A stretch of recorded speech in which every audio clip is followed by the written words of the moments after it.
एक बार प्रेम से बोलिए शंकर भगवान की जय। हर हर महादेव। दोस्तों, आज हम धनु राशि वालों के बारे में पूरी जानकारी बताएंगे कि नवंबर 2022 के महीने में धनु राशि के दिन कैसे रहने वाले हैं। चाहे वो पारिवारिक जीवन हो, प्रेम जीवन हो, दाम्पत्य जीवन हो, स्वास्थ्य, करियर, बिजनेस, व्यापार, कोई भी चीज अगर हो तो इस वीडियो में धनु राशि के जातकों के लिए पूरी जानकारी दी जाएगी। वह साथ साथ वीडियो के अंत में एक ऐसे महा उपाय बताएंगे जिसको यदि धनु राशि के जातक करते हैं तो निश्चित ही उनके जिंदगी में खुशियां ही खुशियां आएंगी और सारे कष्ट दूर हो जाएंगे।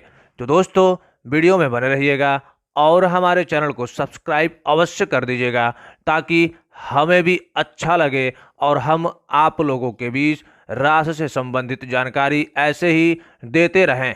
तो चलिए सबसे पहले धनु राशि के जातकों के लिए कार्य क्षेत्र पे एक नजर डाल लेंगे।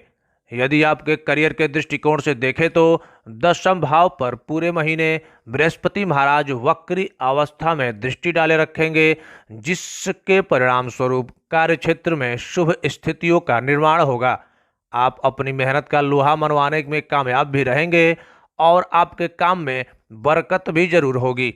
लोग आपके काम की तारीफ करेंगे, आपसे महत्वपूर्ण कार्य में सलाह लेने भी आएंगे और आपको अपनी कार्य कुशलता दिखाने का पूरा मौका भी मिलेगा। आप खूब मेहनत करेंगे और जी जान लगाकर अपने काम को बहुत ही सही समय पर और सही तरीके से निपटाने में कामयाब भी रहेंगे, जिससे नौकरी में आपकी छुट्टियां अच्छी होंगी। आपके संबंध आपके वरिष्ठ अधिकारियों से भी अनुकूल बनेंगे, तो आपको इस महीने के दौरान काफ़ी मदद करते हुए नजर आएंगे और उनकी वजह से आप नौकरी में अपनी एक अच्छी पोजीशन बनाएंगे। वहीं बात कर लेंगे मंगल महाराज के छठे भाव में गोचर करने से महीने के उत्तरार्ध में कार्य क्षेत्र में हल्की फुल्की चुनौतियां आएंगी, लेकिन आप उन पर विजय प्राप्त कर लेंगे। कुछ आपके विरोधी सक्रिय होने का प्रयास करेंगे, लेकिन आप अपनी कुशलता से उनको हरा देंगे और नौकरी में कठिन प्रयास करेंगे। यदि आप कोई व्यापार करते हैं तो महीने की शुरुआत कुछ उतार चढ़ाव से भरी रह सकती है। सप्तम भाव में वक्री अवस्था में मंगल की उपस्थिति आपके व्यवसायिक साझेदार से संबंधों में खटास पैदा कर सकती है, जिसका असर आपके व्यवसाय पर पड़ सकता है और उसमें गिरावट आ सकती है। लेकिन यदि आप उनसे संबंधों में गर्माहट बनाए रखेंगे तो यह आपको एक दीदार के माध्यम से बहुत अच्छा लाभ प्रदान कर सकता है और आपका व्यापार उन्नति कर सकता है।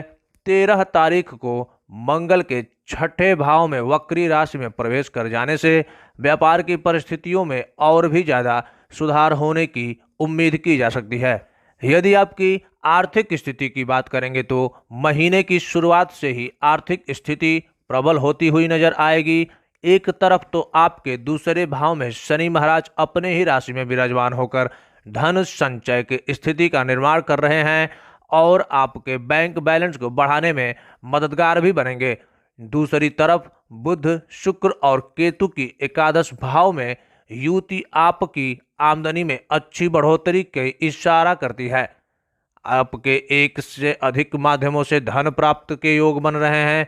नियमित आमदनी भी बनी रहेगी, जिसके परिणाम स्वरूप आपके कार्यों में विलंब नहीं होगा और महत्वपूर्ण होंगे। लेकिन महीने के उत्तरार्ध में जब बुध, शुक्र और सूर्य देव तीनों ही द्वादश भाव में चले जाएंगे और मंगल भी छठे घर में आकर द्वादश भाव को देखेंगे, तब आपको आर्थिक स्थिति का थोड़ा सा ध्यान रखना होगा, क्योंकि उस दौरान आपके खर्चों में बेतहाशा बढ़ोतरी हो सकती है। आप अपनी सुख सुविधाओं के साथ साथ कुछ जरूरी काम पर भी खर्च करेंगे, लेकिन यह कर जितने अधिक हो सकते हैं कि आपकी आमदनी पर भारी पड़ जाए, इसलिए एक सामंजस्य बनाए रखना बेहतर होगा। यदि आपके स्वास्थ्य की बात करें तो राशि स्वामी बृहस्पति के चतुर्थ भाव में उपस्थित होने के कारण स्वास्थ्य में सुधार होगा। अधिकांश ग्रहों का एकादश भाव में प्रवेश आपकी स्वास्थ्य समस्याओं में कमी लाएगा, लेकिन वक्री मंगल सप्तम भाव में बैठकर प्रथम भाव को देखेंगे, जो कि शारीरिक परेशानियों को जन्म दे सकता है। महीने के उत्तरार्ध में मंगल छठे भाव में जाएंगे और द्वादश भाव में 3 ग्रहों का प्रवेश होगा, जो कि बुध, शुक्र और सूर्य होंगे, जिसके परिणाम स्वरूप स्वास्थ्य में गिरावट आ सकती है। असंतुलित खान पान आपको बीमार बना सकता है, यहाँ तक कि आपको हॉस्पिटल जाने की नौबत भी आ सकती है। इसलिए शुरू से ही सजग रहें, अपने भोजन की आदतों में सुधार करें और यदि जरा सी भी समस्या हो तो तुरंत चिकित्सक से संपर्क करें, ताकि किसी भी बड़े रोग के होने से रोका जा सके और आप परेशानी से मुक्त हो सके और एक तंदुरुस्त जीवन व्यतीत कर सकें। प्रतिदिन आपको अभ्यास करना चाहिए। योग तथा ध्यान करने का भी प्रयास अवश्य करें। यदि प्रेम संबंधों की बात की जाए तो पंचम भाव में राहु की उपस्थिति और महीने की शुरुआत में शुक्र और बुध की पंचम भाव पर दृष्टि होने से आपके प्रेम जीवन के लिए यह एक अच्छा समय होगा। आप अपने रिश्तों में काफी गहराई तक चले जाएंगे, उनसे प्यार काफी गहराइयों तक करेंगे और उनके साथ अपने रिलेशनशिप को आगे बढ़ाने का हर संभव प्रयास भी करेंगे।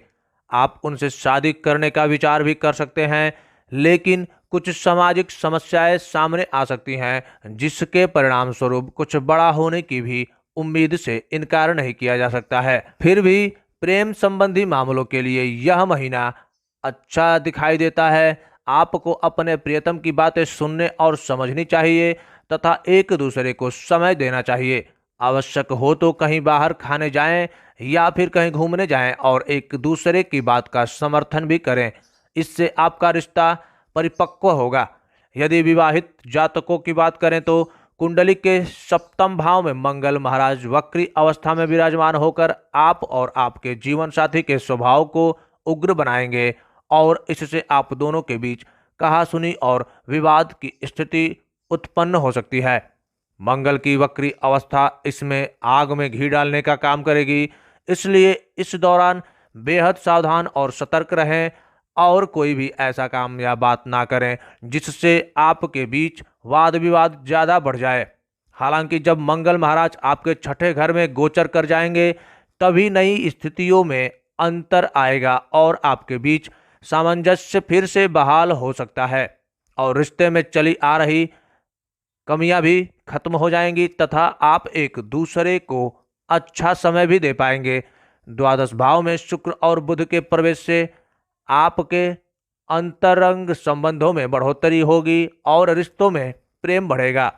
जीवन साथी के साथ किसी लंबी यात्रा का भी योग बन रहा है, जो कि आपको बहुत ही बढ़िया लाभ भी दिलाएगा। बात कर लेते हैं धनु राशि के जातकों के पारिवारिक जीवन की, तो आपकी राशि से दूसरे भाव में शनि महाराज अपनी ही राशि मकर में विराजमान रहेंगे, जिससे परिवार से कुछ दूरी बन सकती है।